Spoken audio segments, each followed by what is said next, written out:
Miss MC Lyte, and she is here. Lyte, what's up? What's going on?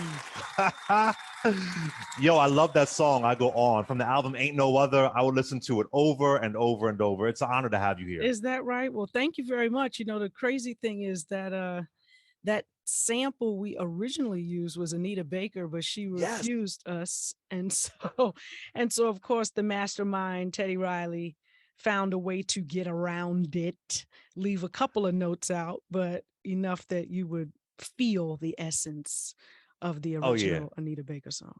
Yeah. And in that song, you talk about domestic violence. It's just a really, for those who don't know, I know everybody knows Paper Thin and Light as a Rock and Mm. Cha Cha Cha, but that's just one of my favorites. But yo, Thank you are you. here because you are the executive producer and co-creator and star of Partners in Crime. Season 2 Partners premieres in this Rhyme. What I'm sorry, crime is Partners in MC Rhyme. Light committed? Partners in No, Rhyme. I'm Partners in joking. Rhyme. Forgive me. Partners in Rhyme. It's season 2. It Mhm. premieres October 13th on allblack.tv, which is a part of AMC. I love AMC. They got The Walking Dead and all that good stuff. Yeah. Much of the show, like you mentioned, is a little bit about the old school versus the new school angle. Mm-hmm. And I'm sure you've heard of this. I'm curious to know your perspective. There was a DJ who said that the hip hop pioneers are quote unquote dusty and broke, Mm-hmm. and LL Cool J sounded off on it on social media, really said some powerful things. I'm curious to know, what are your thoughts when you hear something like that from a younger person? Um, just that there's much more to learn, much more to know. And I mean, if you're lucky enough, you get to live this long, right? I look at some of the greats like Jay-Z and Kanye and I'm probably I'll leave it at those two because of the generation they come from. Of course, I show much respect to Cool Herc and Grandmaster Cass and Grandmaster Flash and Melly Mel and Treacherous 3 and Cool Mo D and just all of those guys, Shy Rock from the Funky 4 plus one more, all of those people I was listening to when I was a tiny tot. But when you talk about Jay-Z and Kanye being able to take the torch into a whole nother stratosphere, but yet they know who inspired them. I don't think anybody rolled over from birth and took up a microphone. They all Mm. had to listen to somebody. Somebody inspired them to want to be bigger, better, broader. And so I think it does a disservice to us as a community to think that way. But I also understand the generation that's coming up now. Everything is the proof, and they want to see the proof as opposed to feel the proof or hear the proof. They want to see it, and so I imagine that's what this particular person was talking about. But needless to say, there are so many other people out there that are willing to share the truth and the history and also understand the value of everyone who has contributed to hip hop, everyone that's contributed something good, something that should stay and not be removed or replaced.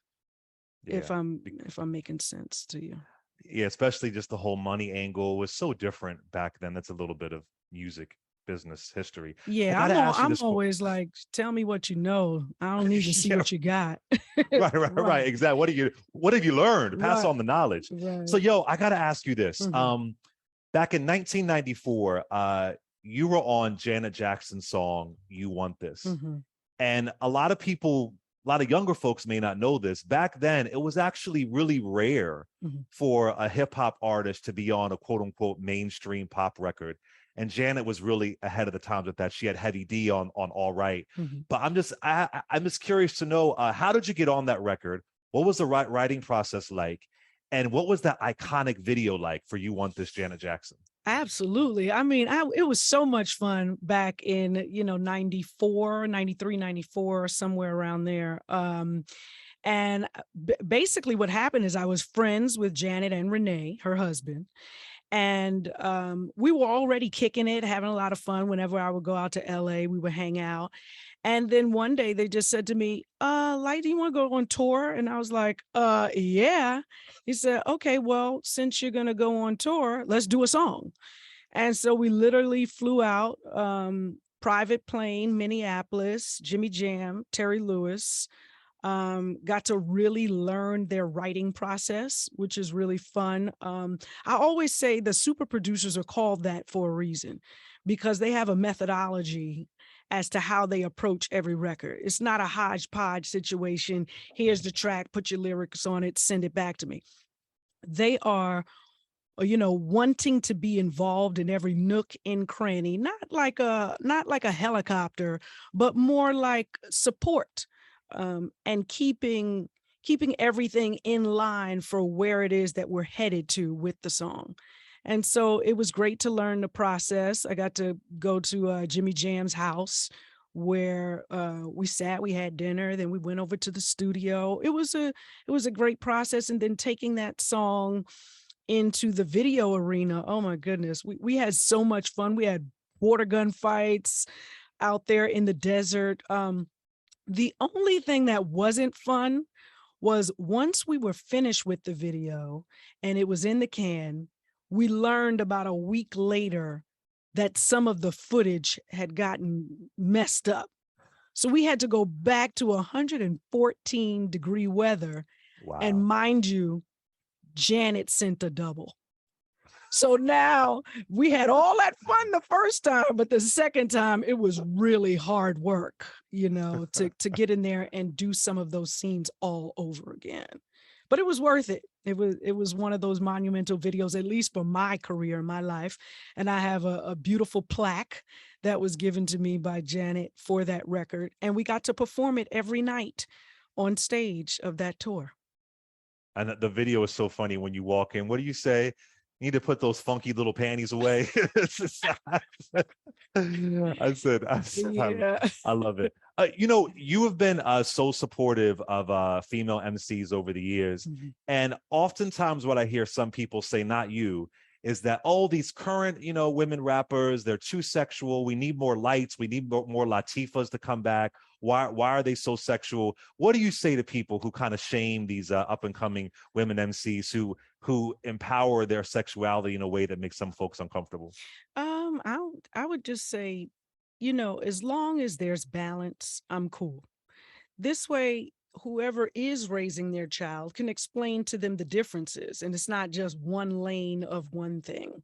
I think right now in this time, we have so many great women who are on the mic who understand that they are influential and that they move people in one way or the other. And so I'm glad to see so many of them coming into the knowledge of their own power, and that this is not it.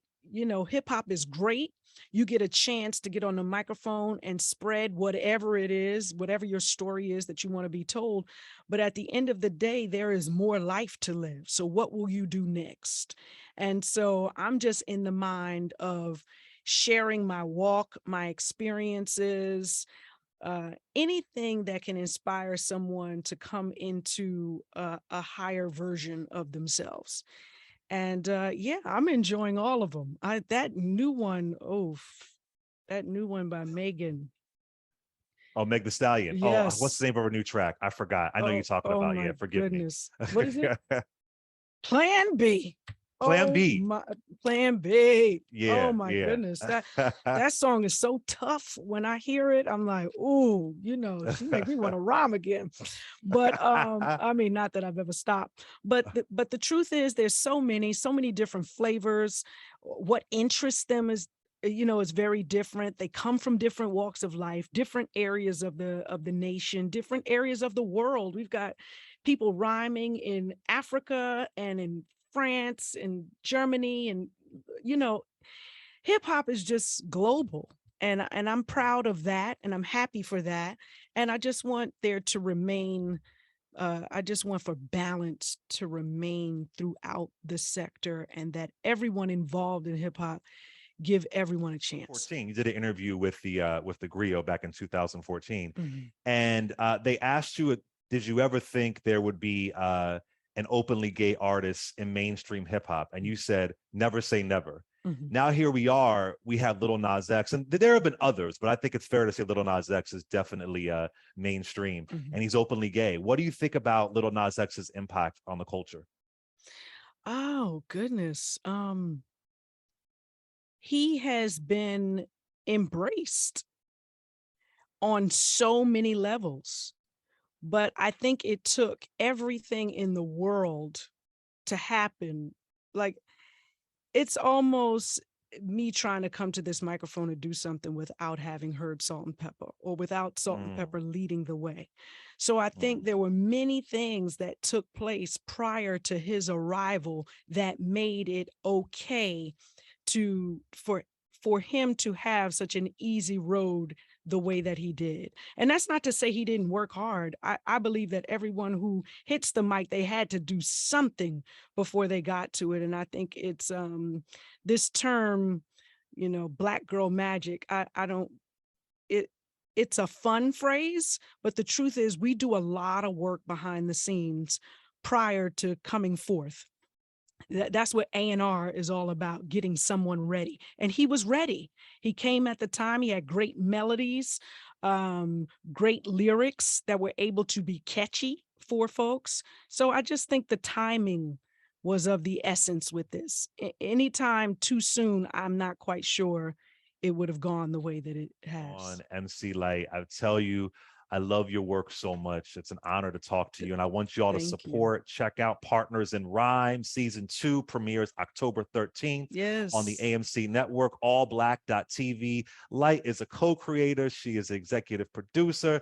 She goes on and on and on and He on. wrapped She it. does. He wrapped it right back around. I love it. Did I do it right? It was You like a did. story. You did it. Thank you, Miss MC. Like, you have a good day. Be safe. Thank you. God bless.